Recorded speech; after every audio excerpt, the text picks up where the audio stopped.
Okay, everyone, welcome to another episode from my YouTube channel. I'm Oren. You can find me on Patreon at OKJournalist and at Twitter at OKONH0WP. And I'm here with my good friend Adam, who runs DC Cinema Lounge and the Bethesda Arts Group. Today we're talking about the year 1979 in film. I know Adam is a big fan of this year. Adam, what are some of the highlights of this year? Well, the year has a lot to offer, but if I had just off the top of my head, I'd say Apocalypse Now, Alien, and Being There are just some of my favorites. So I wanted to pick this year because Being There, China Syndrome, and Norma Rae are three films I very recently saw, and I just realized they were all from 1979. Adam, you once again embarrassed me. You made a fool of me because I have not seen Apocalypse Now, and I do not believe I've seen some of the Alien, but I don't believe I've seen the whole thing.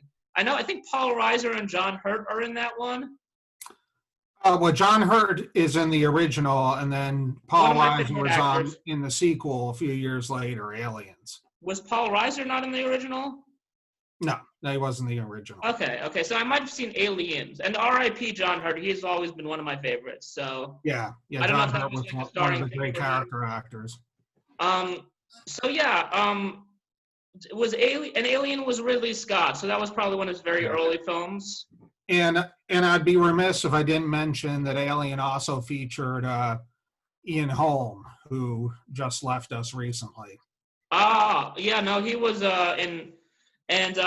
so Aliens was, if I'm not mistaken, it was more an ensemble movie, whereas Aliens is more of a solo movie for Sigourney Weaver. Yeah. I mean, Aliens had some good supporting actors too, but you're right. She is the star of Aliens, and in Alien, she is one of the crew. And how are we can talk about the two films that I haven't seen. Why don't you tell me about how these two are game changers to the CinemaScape? Well, sticking with Alien, that took a lot of what Star Wars introduced, the idea of space as being used, as being worn out, and added to that some of the horror movie tropes. There's a monster in an enclosed space, and you have a group of people who are getting picked off one by one as they try to come up with any way to fight it off. Then Apocalypse Now really, along with, films like The Bridge on the River Kwai and Lawrence of Arabia, kind of set the standard for an epic war movie. That's full of spectacle, but it's also full of psychological depth. And it's one that gets touched on even today. Spike Lee's latest, The Five Bloods, which is on Netflix, owes something to Apocalypse Now, which the movie even acknowledges. I'm smelling a plug, Adam. Do you want to talk about you? I think you got a Spike Lee talk coming up this Monday. So. Oh yes, you don't have to twist my arm too much. This is about 1979. So.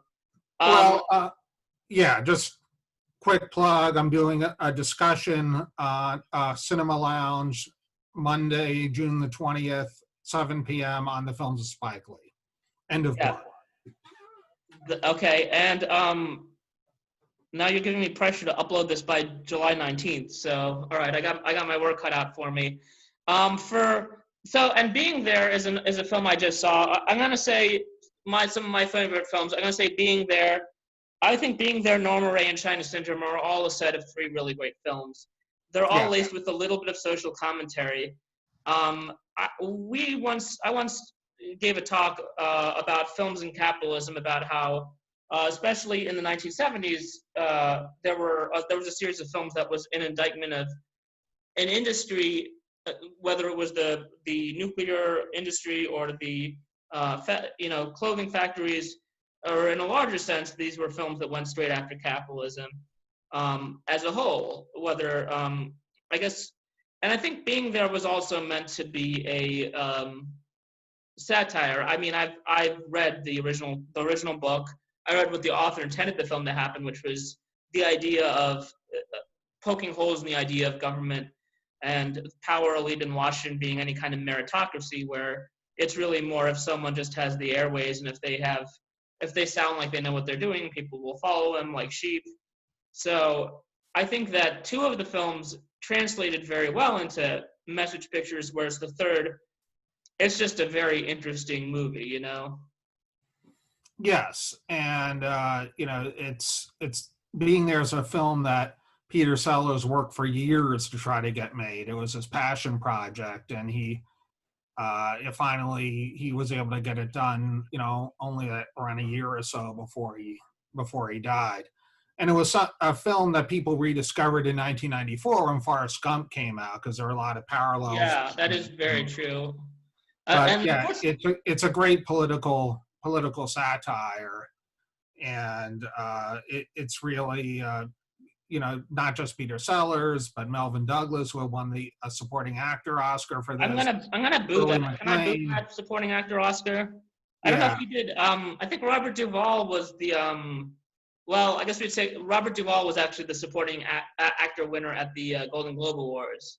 Oh, okay. For Apocalypse Now. I think he was nominated for the Oscar. He might have just, I don't think Melvyn Douglas did much, except he just responded, I guess, to this guy who was an idiot, you know?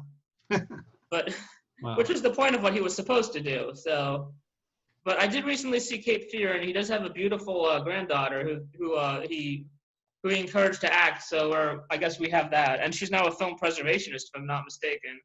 Oh, Ileana Douglas? Yeah. She's a great character actor. Yeah. But going back to sort of like the message movies and stuff, would you agree that we were kind of on the tail end of sort of like the hippie, the protest, the sort of like fight the man movement that some of these films represent, I think? Yes. I mean, this is the ending of the 70s, or the beginning of the end for the 70s. I'd argue the 1980 films, some of them are still in the 70s ethos, but Silkwood, for example. Well, like Elephant Man, Ordinary People, Raging Bull. But going back to 1979, yeah, you have films challenging all sorts of institution, whether it's marriage with Kramer versus Kramer, politics with Being There, or the seduction of Joe Tynan, the energy industry with China Syndrome, Norma Rae, very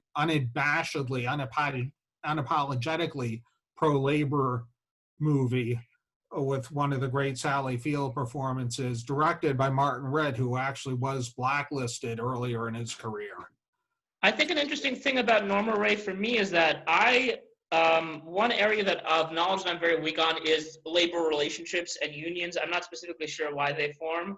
I think especially if you work in like the government, like a lot of people around here do, like you can't unionize as an employee of the Department of Labor of all places. You can't. I don't know what it means to unionize as a factory worker. I don't know I feel like the movie, because of that, I came into the movie where it was just more of like the bosses versus the people below. The people below, their needs weren't being met. And I felt like Norma Rae was actually not as nuanced as I would have thought it would be, because I felt like there was no humanity on the boss's part. They were just following orders. They were just drones. It almost felt Orwellian to me. And I think the most contrast, and the thing that I loved most, was I think the good guys, the Sally Field, the organizer, and then Beau Bridges, of course. But it wasn't really like this side versus this side with complex views. It was just this side and drones,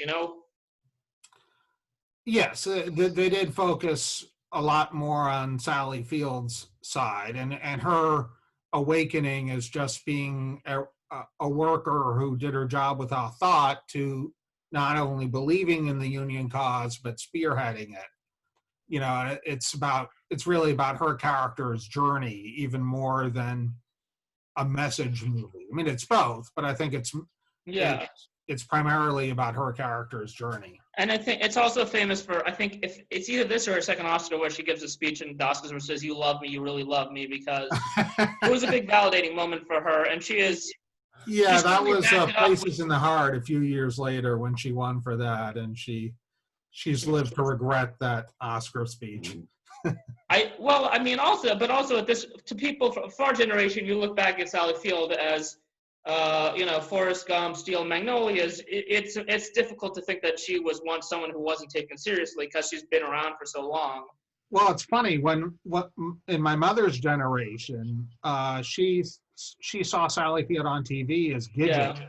as a flying nun. So when she saw her doing these serious roles, my mother was a little taken aback. Yeah, So, I mean, like maybe like the Matthew McConaughey of our generation, who people just thought of as a lightweight until he started winning Oscars. With the Also, the one thing about all right, so another thing I found interesting about this generation was about this set of movies, is that they were, a lot of them, including Kramer vs. Kramer, are somewhat aromantic. I think that was interesting, is that Sally Field's main relationship is with the person who she wasn't romantically connected to. yeah. And part of it, I was thinking originally that there was going to be a love triangle, and one of my favorite things about Norma Rae is that it threw me from a curve. It wasn't Beau Bridges being jealous of Sally Field with the other guy, it was Beau Bridges being jealous and then reconciling Sally Field as wife versus Sally Field as workforce member. So it was just career versus being my wife, not being my wife versus being the girlfriend of the other guy. Similarly, China Syndrome doesn't have a romantic plot. No. I imagine Apocalypse Now didn't either. I don't know if Aliens did. No.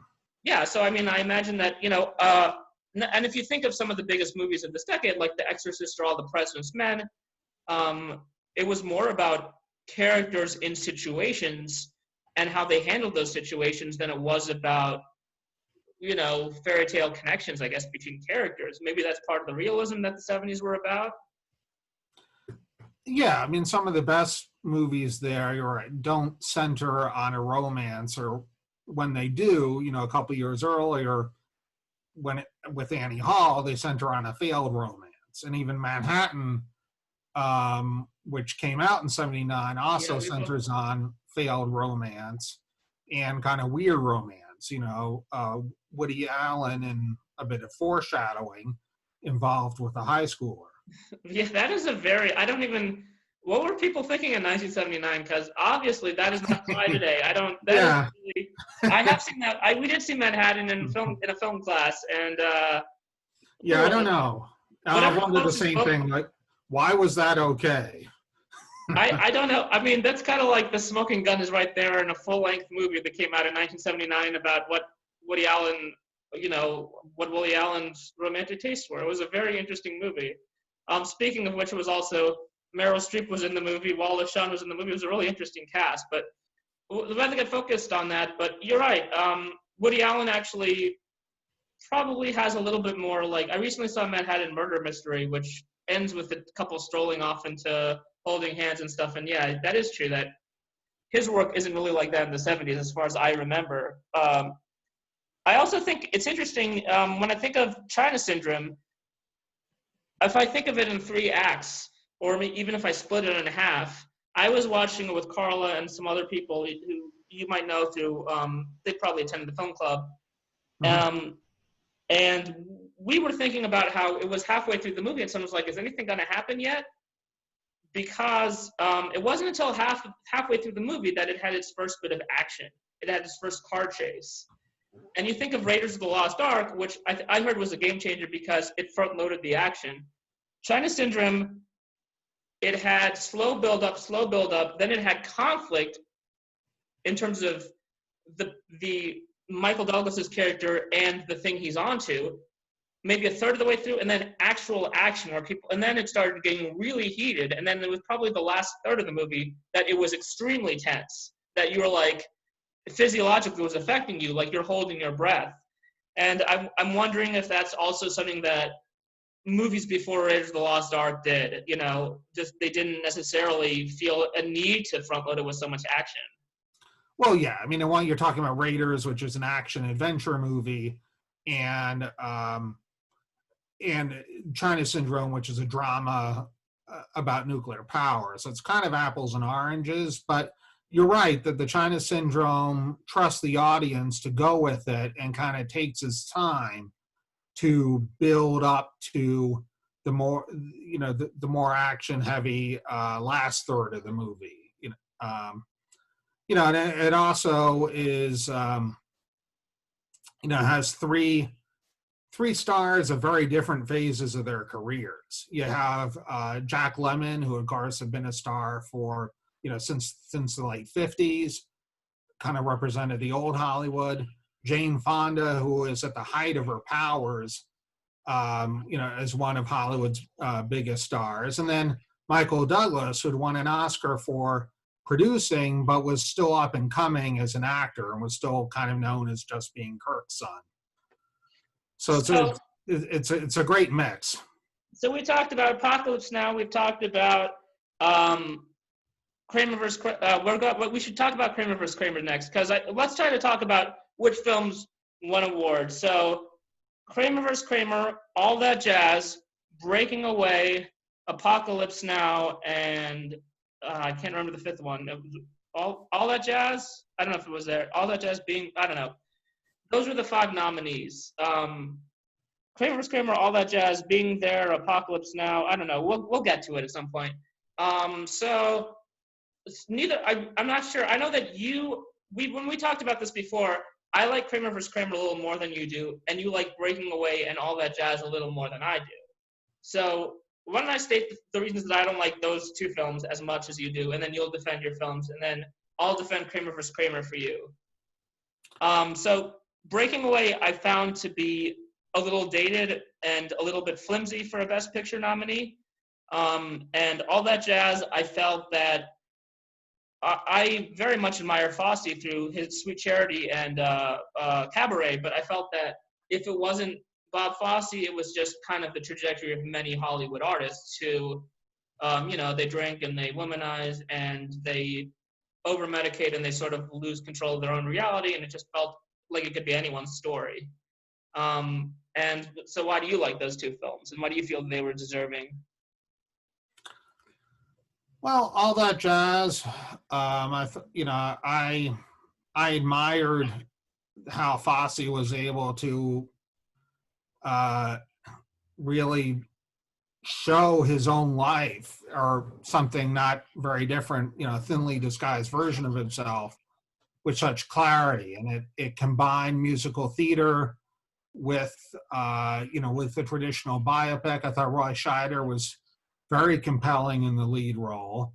It just shows all the pressures that he was under. I mean, some of them are self-imposed, but they're still there. And in fact, I went back to it more recently when he had the Fosse Verdon show on FX. And what was the other one?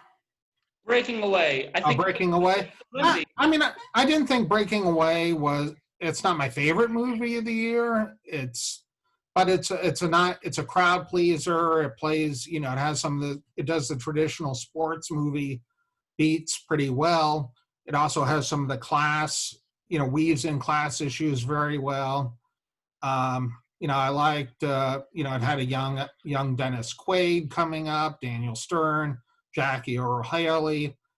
And, I thought it was a good, I'm not saying it should have won, a ton of Oscars, but I thought it was a good crowd pleaser.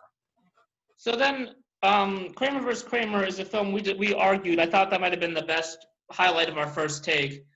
I think that Kramer vs. Kramer is a film that is deeper than I guess you were comparing it to Marriage Story, and you were saying that Marriage Story might have been the better film. So I guess why don't you take that away? Why don't you go on the offensive here? Well, look, I like Kramer versus Kramer. The actors are terrific. Dustin Hoffman was certainly very deserving of his Best Actor award. Meryl Streep won her first of 3 Oscars as a supporting actress for that, and that was also well deserved. It was good in the way that it touched on, how marriage was changing, gender roles were changing, expectations were changing. My biggest beef with it, and the part where I did feel it doesn't measure up to a film like Marriage Story, is that Streep's character, to me, is clearly the villain. She gets up and leaves, and then Dustin Hoffman's character and the son form this bond and manage to make a go of it, and then she comes back and is just trying to take the son away and break them up. Whereas Marriage Story, I felt, was much more even-handed, where you could really see both sides, both characters' point of view. So that being said, I don't dislike Kramer versus Kramer. If someone asked me, I would certainly recommend it. I just don't think it's the best film of 1979 by a long shot. I don't think it's as good as Being There or China Syndrome or, I'm not going to say it's the best film. I am going to say I think it was a brave film. I think that it is somewhat well done. I mean, if you want to talk about whether the film wasn't about Meryl Streep's character, it was about a guy who was fighting the system, which I think is somewhat of an angle of a lot of films in this era. And this is a system that certainly discriminated against women in the workplace, as you can see in Norma Rae, where how many managers in that factory were women. But in terms of like marriage courts and divorce courts, that is one of the few areas where being male will probably put you at a disadvantage. So, I mean, if you agree with that premise, it's very true to the two characters. And they didn't disguise it. I mean, Meryl Streep was put in as a supporting character because, let Sally Field have her moment. Let's not assume that Meryl Streep's character is bigger in stature. I think for me, what Marriage Story lacks is a memorable scene or memorable scenes or memorable moments that'll have me remember the film 5 years from now. Whereas I saw Kramer versus Kramer possibly maybe 15 years ago, and I still remember the scene of Dustin Hoffman arguing at the stand about or just kind of breaking down and saying, if my kid's sick, I don't go to work. Or Dustin Hoffman arguing with his son and them both resolving, I love you. Or Meryl Streep coming back and, or Jane Alexander's character saying that, it was your fault that Meryl Streep left, or Dustin Hoffman needing that job and pushing that executive to give him the job that very day at the Christmas party. There's just so many scenes that I remember so many years later because they're just kind of iconic. So I think that Marriage Story was a great counterbalance to the other films that were nominated. I'm glad it was nominated, but I'm not sure if it'll last that test of time. We'll see. I mean, I think there are a couple of scenes in Marriage Story that really stuck with me. I mean, the big fight in the empty apartment that they have, and the scene where Adam Driver says to his lawyer, I'm never going to be his father again, not fully, but we'll see. Well,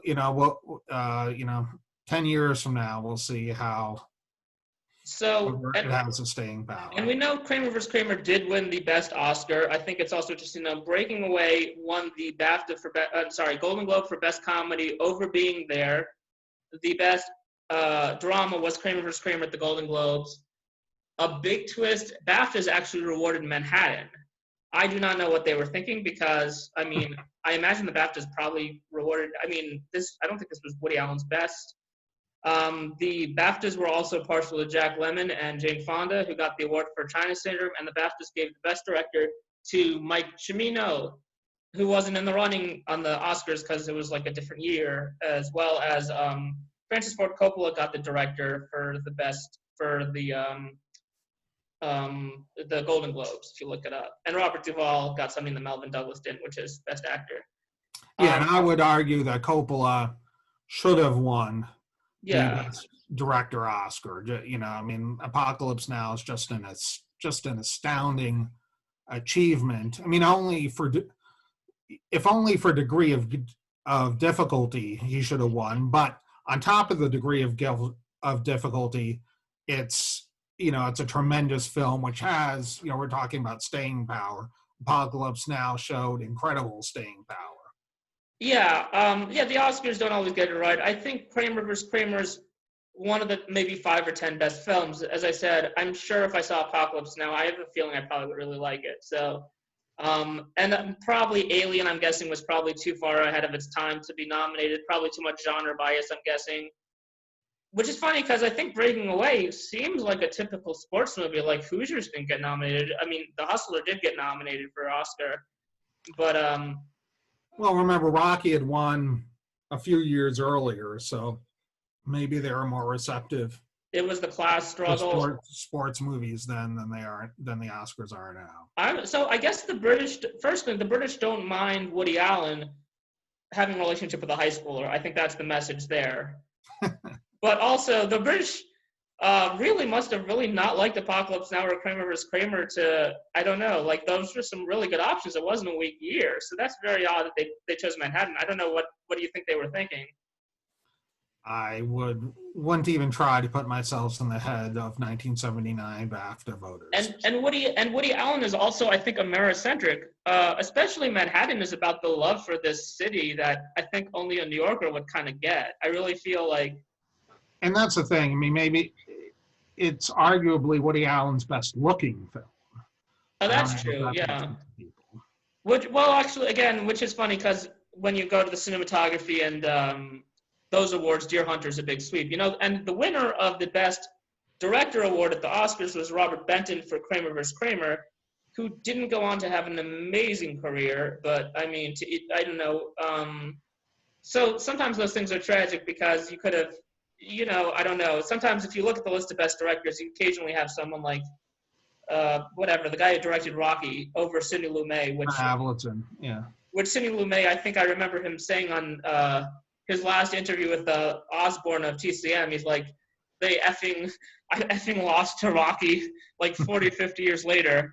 When you do have guys like Tom Hooper of The King's Speech, who was not necessarily thought of as a very good director, who gets away with that because sometimes they just vote down ballot.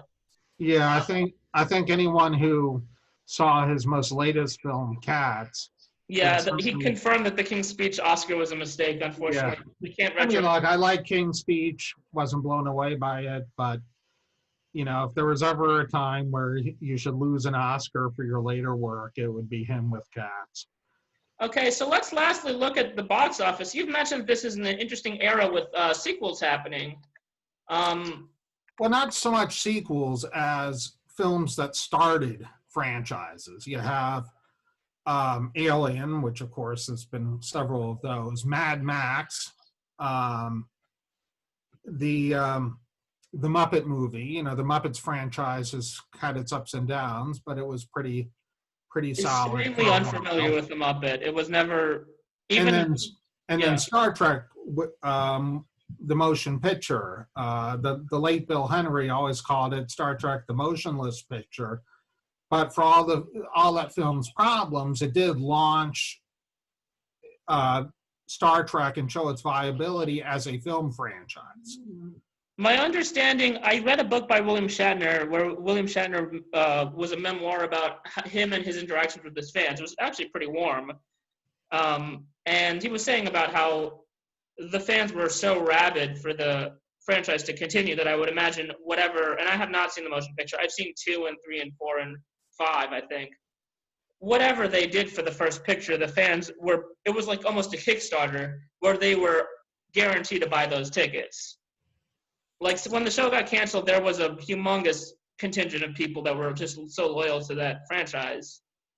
Yeah, and at one point there were serious plans to make a new Star Trek TV show, which happened 10 years later with Next Generation, and then Star Wars happened, and every studio was looking at, well, what space franchise, what space movies can we do? And Paramount realizes, oh, wait a minute, we have Star Trek in our back pocket.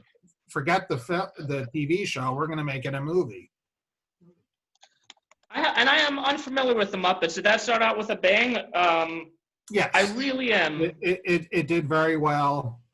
And you had, you had Muppet movies going to the 80s and 90s that kind of tapered off after a while. They had a couple of new ones. But yeah, Jim Henson also was very eager to show that he could take the Muppets and render them on film, show their entire bodies, make the technology work, make them interact with people in far different ways than they did on the Muppet Show.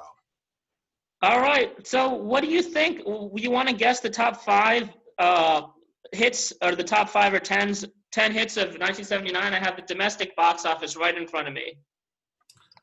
Well, I believe that Kramer versus Kramer actually was the big box office earner of the year.